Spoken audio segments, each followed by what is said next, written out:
You have lost your job or suffered some other temporary setback that has prevented you from making your mortgage payments timely, and your lender has now instituted a mortgage foreclosure proceeding against you, and you don't know where you're going to go or how you're going to stop it, but one of your neighbors suggested perhaps filing bankruptcy will stop the mortgage foreclosure proceeding. Hello, I'm Robert Todd, and I'm here to answer the question, how to file bankruptcy to stop mortgage foreclosure.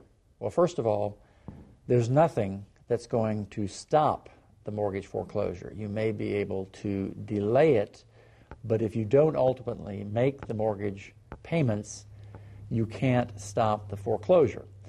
Generally speaking, filing bankruptcy will result in the issuance of an automatic stay, which means that the bankruptcy court stops the mortgage foreclosure proceedings, but only on a temporary basis until the bankruptcy court can sort out your particular financial situation with respect to your assets and liabilities, your income versus your expenses. But ultimately, some sort of payment plan is going to be determined by the bankruptcy court, and you either make that payment plan or you don't, and if you don't make that payment plan, the mortgage foreclosure proceeding is ultimately going to continue. I'm Robert Todd, and thank you for watching.